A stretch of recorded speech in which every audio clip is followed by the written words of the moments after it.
Hey everybody, welcome to episode 25 here on What About Therapy. I'm Enoch and Austin. I'm a certified mindfulness life coach. And I'm Austin Ivy, and I am a certified in the basics of acceptance and commitment therapy, and we are both going to school to be marriage and family therapists here in the state of Utah. In this episode, we're going to go over how we can cultivate our relationships, particularly in marriage, and we're going to go over 5 steps, 5 things that we can do to create that better relationship. So let's get right into it. Let's do it. What about therapy? Marriage is what brings us together today. Love, true love, is not found. It's created. That's what we're talking about today. We should be voice actors. What are we doing with our lives? We should. Yeah, I don't know what I'm doing. I need to change my major. Yep. That means this whole podcast will change. Sorry, guys. Okay, anyways, like you heard in the intro, we're going to talk about what we can do to create a healthier, better relationship, particularly with our spouse in marriage. And really, these 5 things that we're going to talk about can be with any relationship if you want them to be. But for the sake of this video, it's going to be for marriage. Yeah.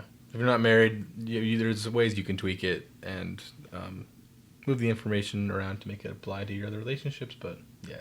Mainly focus on marriage today. Yeah, exactly. Okay. And it's going to be mainly from the book Fighting for Your Marriage. It's actually right here.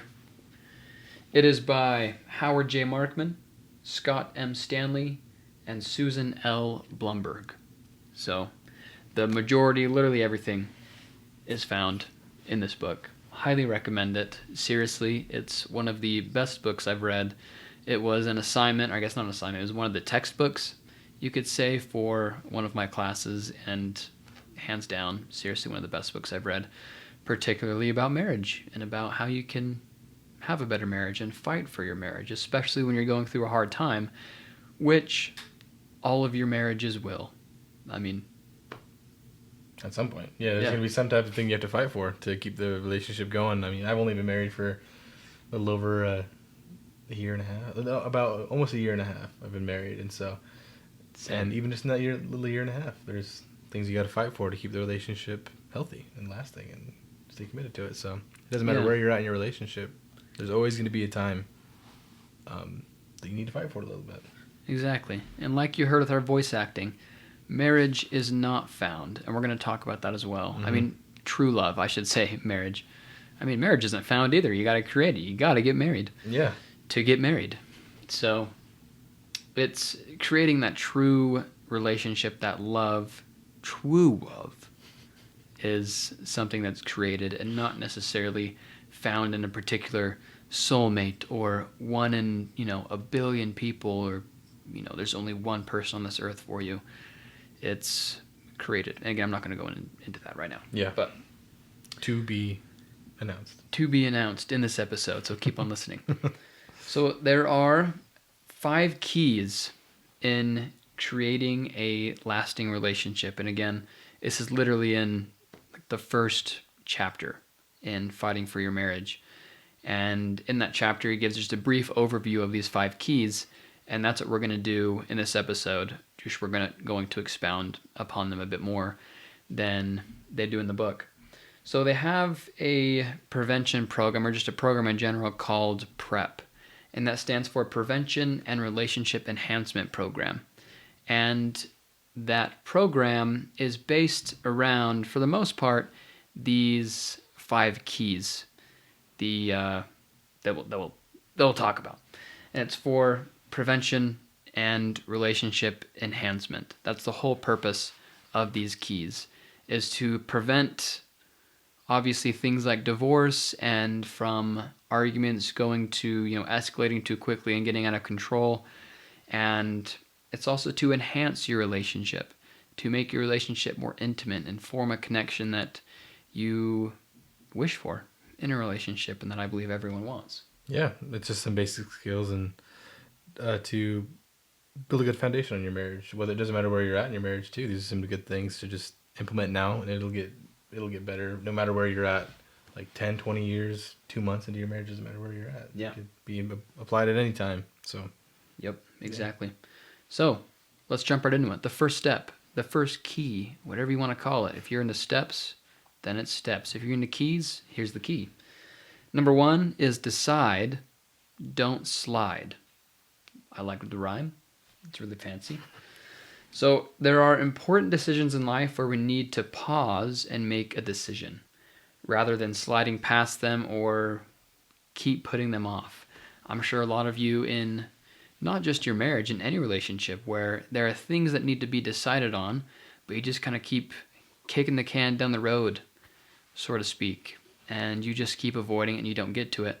And eventually, it can cause some issues.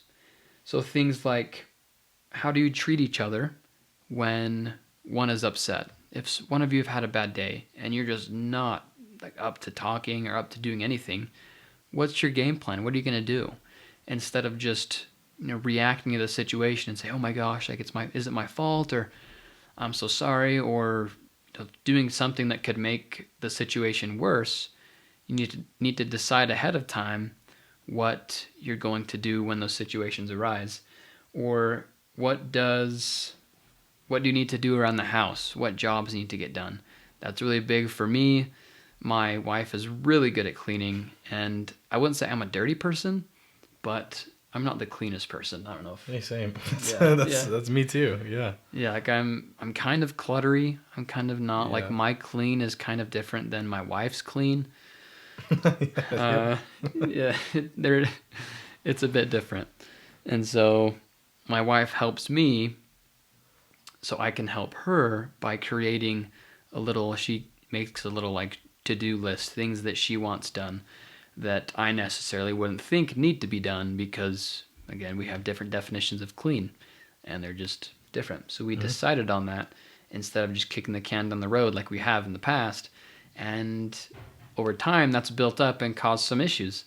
So we've learned from that experience, those experiences, I should say, and we've been able to decide on what we can do to help each other with that.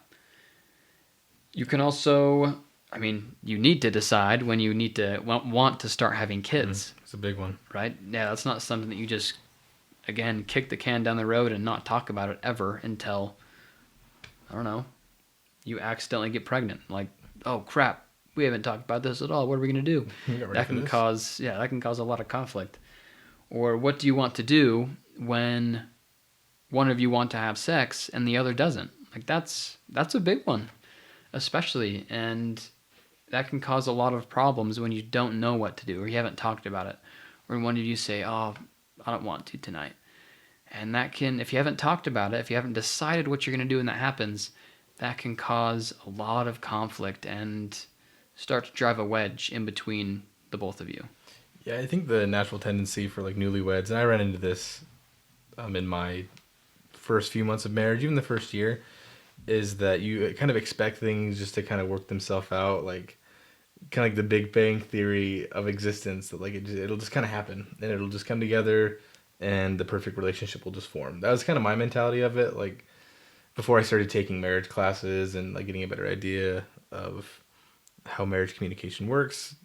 I think the natural tendency a lot of the time is expected to just kind of happen, and again, kicking the can down the road, either knowingly or unknowingly, it just kind of happens. And you're both taking your past lives and your relationships and turning it into one cohesive life together, like in a certain set of, like, you don't want to be codependent on each other, like with a certain set of boundaries and stuff, but you're creating a life together and you're both bringing bits and pieces of your life and creating a new life together. And that you have to take specific action and make specific decisions on how you're going to fuse and weld your lives together. Otherwise, there's going to be very imperfect welds and it's going to break at some point if you don't purposely and focused, like, I guess focusing, I don't know, like you focus specifically, I don't know. you determine where you're going to make those weld points and how you're going to bring your life together into one cohesive whole. So like Enoch was saying, you have to have these sometimes awkward conversations to make those strong welds in your relationship. Otherwise, you're going to get to that point where it comes up and you've never talked about it before, but it's time, like the Reaper has come. It's time to decide on that thing, but you've never talked about it. So talk about the important things now and mesh your two lives together as early as you can and in the most effective way you can. Which is, I guess, the way you're going to do that is probably through some of the things we're going to talk about today. Yeah, it's to decide, not slide. That's the first one.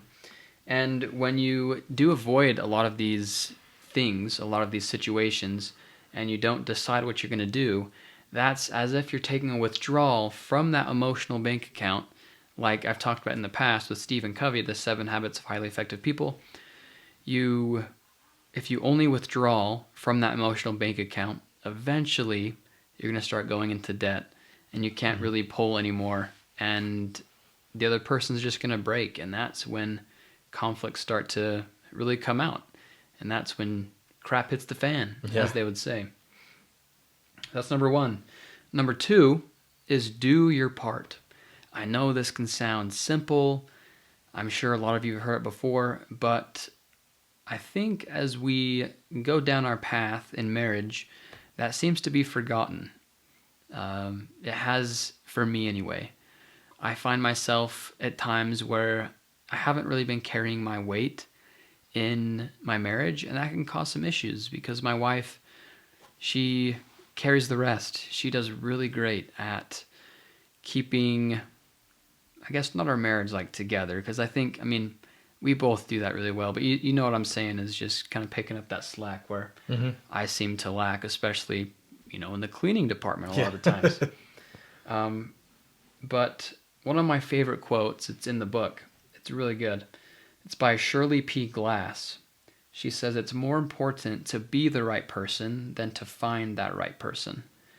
And that is so true. That goes along with how true love isn't found, it's created. You don't find the perfect person. You are that perfect person. And eventually, that's what you'll attract. And that's how you create that, I guess, perfect spouse, perfect friend, whatever, is by being the right person. And then they will also become the right person because you are the right person. I don't know. It's just, it's the way it is. The old cliche of be the change that you want to see in the world. If you want to see a change in your relationship, it has to start with you. You have to decide, not slide, and then do your part to make that change or to create that culture that you want in your relationship, because you can only ultimately control yourself and the decisions that you make. And by you doing that, you set that opportunity for your partner to do the same thing as you. So you can't expect something that you're not doing yourself, like the give and take model. You can't, I guess, going back to the emotional bank account, you have to make deposits in order to take withdrawals, and you have to, it has to be balanced. I guess that's really what it goes down to, is finding a good balance in your relationship. Yeah, or to put your money where your mouth is. Yeah. And sorry if you can hear my little dog bark, Zuko. He's excited. He's really excited. But one thing that's also mentioned in the book that I think is really important is that they say one big sign of relationship problems right now in your relationship and in the future of your relationship is when you start to focus solely on your partner as the source of all your problems you have as a couple. And yes, they obviously most likely play a role in the issues that you're struggling with, right? In your problems, but there's always two sides to the story. It's never just one person's fault. And if you're saying, oh, yes, it is, my wife or my husband always does this, that, or this, and I don't do anything. Maybe that's your problem, is you're not doing anything. There's always two sides to the story, and there's always something that you can do to create the relationship that you want and that you've always wanted. It has to be created, and it starts with you. We talked about that a couple episodes ago, where at the very end of the episode I mentioned Linkin Park. I said it starts with you. And they're right. It totally starts with you, especially in a relationship. Don't just expect the other person to change before your relationship starts to, flourish and to blossom into what you want it to be. You need to do your part, and you need to hold up your end of the line. And you can't just expect your spouse, your significant other, to do all the heavy lifting for you. Yeah, I think a really important thing with that too is to not view your marriage as transactional, that everything is going to be met with perfectly executed reciprocation. Like if you make a gesture or some type of emotional bid, and that like your partner takes it, and like, or you do something for your partner, you can't expect to get that exact thing back. Or if you're picking up the slack in something, like that's like it's the same thing with my marriage too. My wife does all the cleaning, and well, not all, but she is very good at cleaning, and she's very vigilant about it, and she has the eye for like when things are dirty. Like she'll point things out, and it's like, I didn't even notice that needed cleaning. Like you said that yourself. Exactly. And that's one thing that we really figured out, is that I'm not always going to be the best at that, and that's something where there's a huge imbalance there. And if you focus on that specifically and all the other aspects of your marriage, that there's not perfectly like balance in the way you provide, I guess, help with the thing, if that makes sense, like with cleaning or it could be a whole list of things, so many different things. It's not always going to be 50-50. The balance comes in as a total balance in your marriage, is that you're always willing and committed to each other, not the fact that you're going to have a perfect reciprocation in everything that you do. You can't expect your spouse to give the same effort that you have in something that they might struggle in, and vice versa. Right. So it's a good thing to remember that, yes, it starts with you, but it's not always going to be perfectly reciprocated in the things that, all the aspects of your marriage. There's going to be parts where you do a little bit more effort than they do, just because they might struggle with that thing. And it's the same thing that goes with you. There's always going to be more give and take. It's just respecting your spouse for the effort that they do give in, because any effort is better than no effort. And even the fact that they're trying to help. Like, I try my best to help my wife with the dishes. Like, I'll dry the dishes, and that's probably the extent of what I can do. And I'm pretty darn good at holding that towel and looking pretty while she does all the dishes. But and I think she understands that's something that I'm not very good at, and I don't like doing. And she's willing to pick up that slack because she loves me, and she's committed to the relationship. And it's the same thing with me. Like, I'm always committed to go to the store when she needs something, and she doesn't like going to the store. I'm always willing to do that, and I don't feel less than because she doesn't go to the store for me. It's just that we have decided there's certain parts of our relationship where there's going to be some inequalities. And I think that goes along with kind of this part too, is doing what you can to pick up your weight, and also recognizing that it's not always going to be reciprocated. Yeah, exactly. And I think what you can do in that situation is solely focus on what you put in rather than what you're getting in return. Because when you do that, when you focus on only what you're giving, then you're not worried about what they do. You're not worried about what you get in return for going to the store or cleaning the dishes, whatever. And eventually, as you keep on just depositing into that emotional bank account over and over and over again, eventually they're going to notice. It may not be, right away, but eventually they're going to notice, and they will also start making deposits.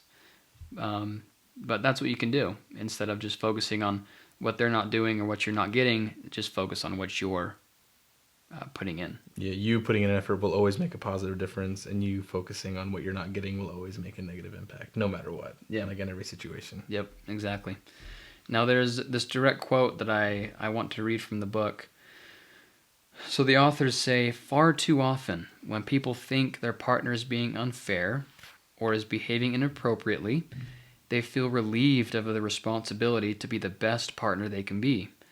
We're here to tell you, and tell you strongly, that you need to hold up your end of the relationship even when you think your partner isn't doing his or her share. And when I read that, it just blew my mind, because I was like, yes, like I totally understand that. I feel that. Like when my partner, like when my wife, I don't know, forgets to do something or messes up or whatever, is just human, then I kind of feel that relief, like, oh, okay, now I can do the same thing. No, I don't have to clean the dishes. I don't have to go to the store. You know what I'm saying? It's like a cop out, or like a get out of jail free card almost. Like it's an excuse. That's really what it is. It's an excuse to act inappropriately, basically, because them doing it puts a condition on your love and your respect for your spouse. Like, since you did this, the condition is I'm not going to reciprocate, or I'm going to withhold this love. It's almost like failing a test that they didn't know they were taking too. Right. Like if they fail in any aspect, like you said, they said they were going to take out the garbage, but they don't. And it's like, okay, they didn't take out the garbage. I don't have to do this thing. And you have no idea why they didn't take out the garbage. They could have just forgot. They could have had something come up, whatever it was. And so it's just so unfair to do that. It can be really detrimental to a relationship to have that. That's very transactional and very conditional. And a good marriage is unconditional, and I don't know what the opposite of transactional would be, but it's super unconditional to have a happy marriage. And so as soon as you start doing that and putting conditions on your responsibilities and the way you treat your spouse, that's going to take you down a really dark path pretty quickly, I would say. Right. Yeah, having expectations for your spouse without them knowing, and then them not doing what you expect them to do without them knowing, and then getting mad, like that's not their problem. I'd say that's the purest form of gaslighting. Yeah. Exactly. And we still need to do an episode on gaslighting. Yeah, that'd be a good episode, yeah. We will. Stay tuned. We will. So what you can do with part 2 to do your part is to start to make a plan for what you can do. So you can, like a simple plan that they give here, is do positive things for your partner and the relationship. Like just take a minute and think about what positive things you have done in the past. Like what have you done for your wife or your husband in the past 24 hours or in the past week? And I know I've definitely had times where I wouldn't be able to think of anything for like a week, you know? Like, it's not that I'm being like mean or anything to her. I just haven't done anything to work on our relationship or do anything for her. And that's totally my fault. And that's something that I can and have been doing better at, is to start to be conscious about things that I'm not doing and start to be conscious about things that I can start doing to work on the relationship and to do positive things for my wife. Yeah, it's just like with everything in the world, like focusing on what you're doing rather than what you're not getting. And that's the key to a happy life and a happy marriage, really. Like always focusing on what you can control and what you're doing. Because outside of that, you have no control. That's a recipe for anxiety and insecurity, really. Right. Yeah. Yeah, and another thing, this is a big one, okay? Especially for me when we first got married. This one's big. So you need to, this isn't like the next step or anything. This is just simple on like a part of the plan that you can do. It is to decide to let negative or annoying comments bounce off you. If there's something that really bothers you, like, you know, it's really bad, then yes, address it. Bring it up right then and there. Talk about it. But for the most part, let it go. If there's something that was like a little side comment or whatever, let it go. You don't need to make that explode and form into an argument. And most of the time, they're not trying to hurt you when they say little comments like that. You know, you need to just realize that they're not trying to hurt you. Assume good intentions. Hint, that's coming in the future. But assume good intentions. They're not here to hurt you. They didn't wake up, roll out of bed thinking, I'm going to say something to really hurt my spouse today. Like, yeah. They didn't. Yeah, I'm going to say a little side comment. Just like your spouse is a human, and they're going to do and say things that may come off wrong, and they don't even mean anything by it. And I'm a culprit of that, of giving and receiving it. I take a lot. I feel like I take offense pretty easily. I'm a pretty sensitive person, and so that's something that I struggle with. That with anyone really, like if I hear something or something is said to me, and it doesn't sound quite right, I tend to jump to the bad conclusion of like, well, what's wrong? What did I do wrong? And so, it always feels terrible. And so that's good advice that if anyone's like me and they're really sensitive, is to try your best to let the comments just kind of roll off your back and just assume good intentions, and they might just have had a bad day or in a bad mood, and that should probably be a sign that you should turn towards them even more rather than turn away, and maybe figure out why they're in a bad mood that might have caused that negative comment, and instead of using it as an excuse to turn away and get annoyed by them, to turn towards them and connect a little bit and figure out maybe where that came from, and let the annoying comment bounce off or the hurtful comment bounce off.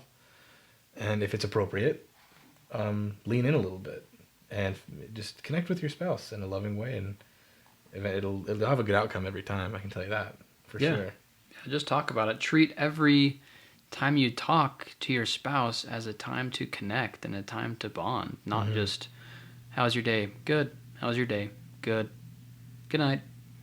Like, treat that even just 5 minutes. That's what my wife and I have recently started, is because we're both really busy, both going to school, both working, and some days we don't have really any time to be with each other. And so we do our best to set apart 5 minutes a day to just talk and just to really see how each other are doing, and if there's anything that we can do to help with what we're going through.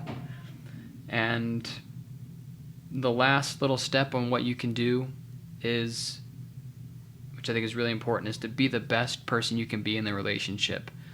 And that's always. Remember, when your spouse messes up, that doesn't mean you can just go mess up and, feel good about it. Like, do your best to be the best person you can be, despite your spouse's decisions, despite their effort, if it's very poor on that day or whatever. Do your best to hold up your end of the line. Mm-hmm. And if they're slacking one day in their relationship, then pick up their slack. Mm-hmm. Be the best person you can be. Because we all know that you're going to slack someday too, and you're going to really hope that your spouse picks up your slack, because we're all human. And if you're always focusing on the days that they're slacking and you're always picking it up, the day that they do it, you're going to feel pretty stupid. And so we're all humans. We're all going to make mistakes. So just recognize the fact that even if there is a lot of days where you're picking up the slack, there is bound to be a day where they're going to pick up your slack, and you're going to be really grateful for that. So just focus on the love that you have for the person and the commitment that you have to the relationship, and it should be pretty easy to do that, I would say. Yeah, I would say so too. There you go.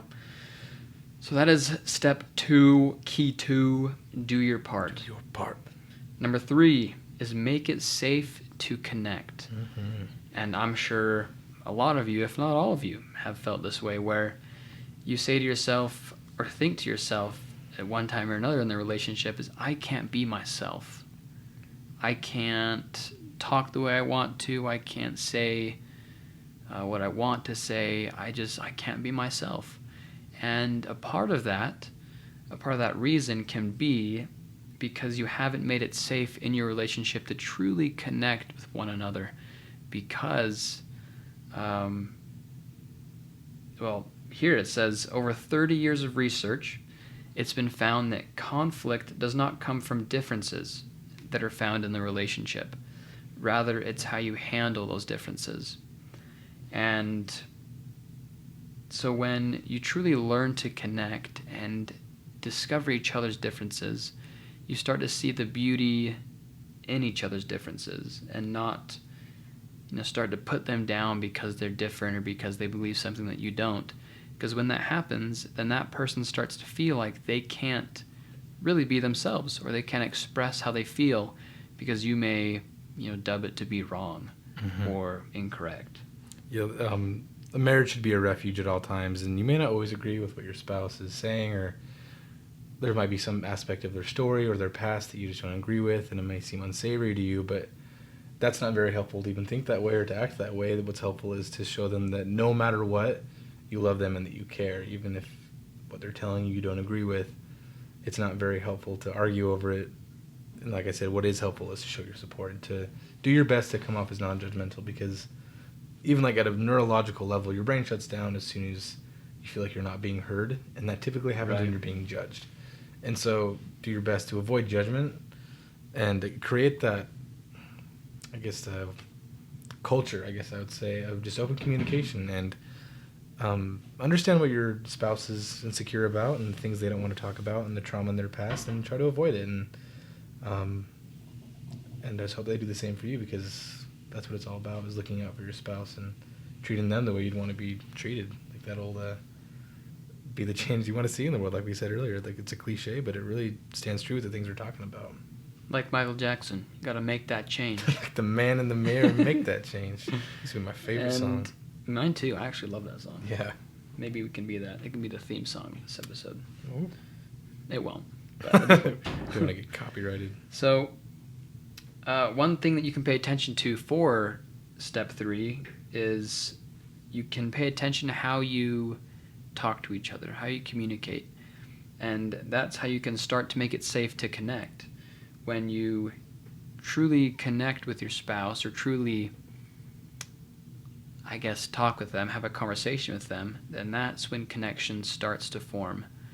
And when you have a healthy communication habit, or you're good at communicating with each other, then that creates the healthy atmosphere for growth and connection.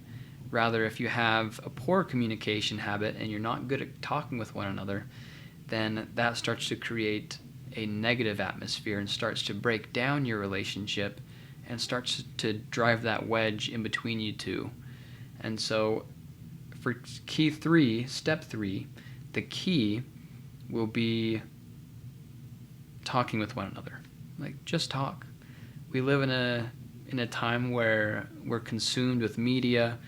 I'm definitely, a part of this, where I spend either too much time on social media, on a video game, whatever, and I don't really connect with my wife. If we're eating at the dinner table, I'm on my phone or whatever, my head's somewhere else, and not focused on what my wife and I are doing, which would be a perfect time to connect and talk with each other and start to form that healthy communication between one another. Yeah, amen. Amen. Couldn't agree more. So number 4 is open the doors to positive connections. Now, this is a quote that I loved in the book, summarized, but it said, "People do not stay married for the joy of handling conflict together till death do they part."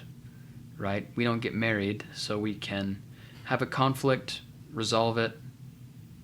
There you go. Have another conflict. Struggle and toil your whole life together. Yeah, for real. Resolve it. Yay. Have another conflict. Oh, resolve it. Yay. That is the reality, but it's not why people still get married. Like that. Yeah, exactly.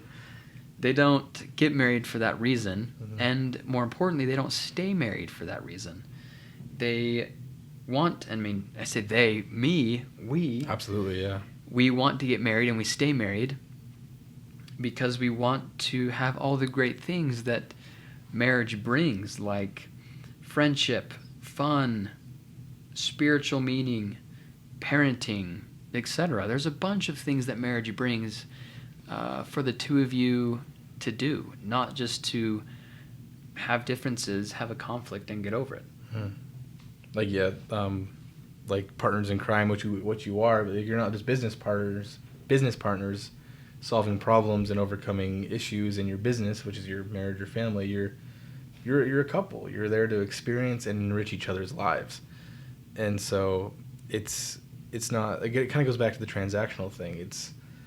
Your marriage isn't just a business. It's a living, breathing thing that you have to, and we're going to talk about this in the next step, you have to nourish and find things to make it better and more enjoyable. It's not just a thing to struggle and get through, and that's kind of, when you're in a dark place in your marriage, it's easy to get to that point where you feel that way.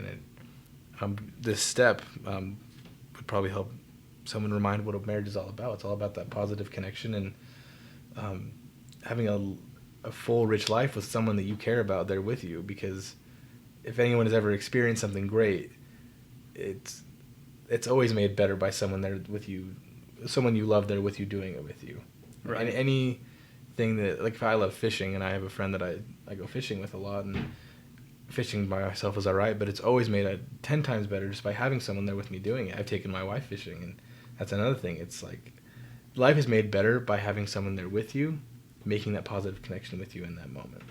Yeah. And that's what the beauty of marriage is having someone who's always going to be there with you, like legally, lawfully. They're going to be with you the whole step of the way. Till death and after. Yeah, and it's cultivating that relationship to make sure that you get to tap into that benefit of marriage, and that's what it comes down to, following these steps that we're talking about. Yeah, I couldn't have said it better. And before we move on to the last step, I just want to read this quote by Howard Markman. It's just beautiful. He says, "Don't expect to be your beloved's soulmate before you've been there as your mate's soul unfolds. Soulmates evolve as lovers grow together and co-author their own relationship story. So don't just expect, don't just find love. Don't just find that soulmate, because I'm sorry to break it to you, but Disney is wrong.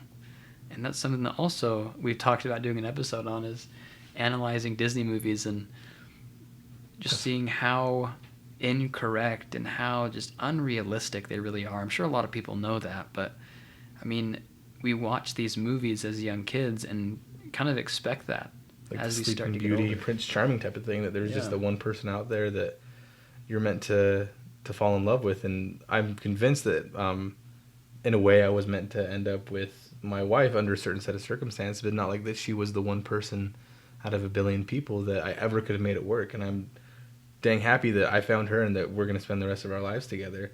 But it's not like it's just that was the one person on this earth and you are destined to find them, and you better find them quick or else you're going to be really unhappy. It's creating that relationship. It's nurturing it and creating it into your soulmate. And we're more soulmate. Me and her are more soulmates now than we were when we first met. Mm-hmm. And that's because of the nurture that we put into our relationship. And we click on an emotional and spiritual level like we were made to each other, but that's mainly because we put the effort into it. And I'm sure you could relate to, and a lot of people listening could relate to, that connection, that soulmate feeling is because of the effort you put into in a marriage, not just because you were built in the same factory, and you were meant to find each other because you're the missing part, which is, it's very Disney-like to think that way. Like, you're right there with that. Yeah, and that's just wrong. That's not the way it is. Like Cinderella, you can't dance with a guy once and be like, whew, and just you're soulmates because of that, because you're just destined for each other. Yeah, and I'm not saying if you go on a date with someone and it moves along really quickly and you end up marrying the person, you live happily ever after. That's totally a thing. Like, that totally happens. You have a predisposition to connect with certain types of people, for sure. Yeah. And that happened with my wife and I. I mean, me too as well. Absolutely, we had both that predisposition. We both moved pretty quick in both of our relationships, and it's worked out. And that's mainly because we have really worked on it and we've nurtured it. And we, in a sense, here we've seen our mates, our wives' souls start to unfold, and we are with them there in that moment, and that starts to form that connection, and we get closer because of it. Yeah, it's like not saying that you're not destined for the person you end up with, because you're technically not, but I wouldn't want to be with anyone else now for the rest of my life. Right. There's not anyone in the world that I'd rather be with than her, but I didn't know that before. And it's because, again, it's beating on the dead horse, but it's because of the nurture. It's because of the effort put in, not because of some magical spell that was put upon us when we met. It was we had that connection, we had that predisposition towards each other's personalities, and we worked hard to nurture it and get to the place where we are now. And I'm sure you could agree the same way. In any happy marriage out there, it comes down to hard work and being the best assistant to your soulmate's blossoming, I guess. The gardener. The gardener, yeah. So that brings us to the last step, which is nurture your commitment. So you need to make plans on what you can do for each other and know how to help each other when, again, life gets hard, when you go through trials together. Because when it's just like the first step, decide, don't slide. When you don't decide on these things, when you don't know how you're going to nurture the commitment you have to one another, that relationship, then when crap hits the fan, it hits the fan. You don't know what to do. Yeah. And it goes everywhere. And you start to be in a panic. And that's when conflict arises and things kind of start to get out of hand. So you need to start to nurture your commitment now, not when crap hits the fan, not when things get hard. You need to nurture it now and talk about what you're going to do when, stuff gets hard. Mm-hmm. And I think it's the logical error that a lot of people can get into when you think about a marriage is that they see it as like a verb or like an adjective. Like, you get married and then you're in this relationship with this person, or we are married. And I think the best way to look at it is as a marriage as a noun. A marriage is it's almost a tangible thing. It's your relationship between your spouse, and it's its own separate thing that you have to nurture, kind of like a plant. Going back to like the gardener analogy, you have to bonsai tree. Yeah, bonsai tree. You have to nurture it, and you have to give great care to it. And if you ignore it, don't water it, don't feed it, don't put it in the sun, it's gonna die. And it's not because that's because it is a separate entity. It's its own thing. You have to go on date nights. You have to connect. You have to talk. You have to engage in the intimacy that is meaningful to you and your spouse, and care about each other, and have that rich, deep, meaningful conversation. Like for you and your wife, sometimes it's only 5 minutes, and that's one thing that I think it's John Gottman. He hounds on a lot. He's a world-renowned researcher in like relationships and wedding success rates, I guess, and like the Gottman Institute. I think that's what it's called. Yeah. If you just Google the Gottman Institute, all of this stuff, all this research will come up. Whatever you want to know about marriages and relationships, it's probably on there. That's the place, yeah. And one of the things that I believe it's him that he hounds on is specific conversations set aside every day where it's not intimate, he calls it business talk, where it's like you're planning things or you're making decisions, or financial talk. It's intimate talk where you're connecting with the other person. That's one of the keys that they have found in their research to a happy marriage, and that's because it nurtures that commitment. It nurtures that plant that is your marriage. And maybe you could even get a bonsai tree as a couple, and like as you nurture your relationship, you nurture the plant. I love that. As like a kind of like a symbol to your marriage. Like you get a plant, you get a tree, a flower, and maybe as you water that plant or as you trim that plant, you can connect and converse over whatever it is, and that you can see that grow as your relationship grows. So hey, maybe you can go do that. Go to Home Depot or Lowe's or your local nursery and just buy like a plant. And there's a 3.5 foot bonsai tree at Costco for $129. Just saying. Maybe not your Costco, but there's one at mine. Local one. And whatever it is, even if it's like a little flower, like you plant a seed and like it's a sapling for like a lemon tree or something. I don't know. Like you can, that'd be cool. Over the course of your life, see it grow, and it's like a representation of what a marriage is like, something that needs to be nurtured and taken care of and focus on as a separate entity, something that's its own living, breathing thing. Yeah, I love that. Yeah. Couldn't have said it better. That's step 5. Nurture your commitment. So I hope you learned something new in this episode. We, just real quick, let's go over them again. So number 1, decide, don't slide. Number 2, do your part. Number 3, make it safe to connect. Number 4, open the doors to positive connections. And number 5, nurture your commitment. And if you do those things, if you solely focus on your input and your effort in these 5 steps, then you will see a big difference in your relationship, even if your spouse isn't doing these steps, even if they're doing the complete opposite of these steps. It's still a big win if at least one of you is working on your relationship. And statistically, your marriage and your relationship will have a much higher success rate if at least one of you, even one of you, is working on it. And obviously that success rate skyrockets even more when both of you start to work on it and both of you focus on what you individually can put into the relationship. Yeah, all you can control is what you can do, and you just have to trust that your spouse will follow suit as you control what you can control. Eventually, I would believe that they would too, and if they don't, then obviously there's other things to figure out, and that'll be its own conversation. But in most cases, if you do your part, your spouse will follow, and you'll have a good, nurtured, positive, connected relationship. Amen. So I hope you have a great week. I hope you learned something new, and please start to implement these things that you're learning, because if you don't, then, did you even learn anything?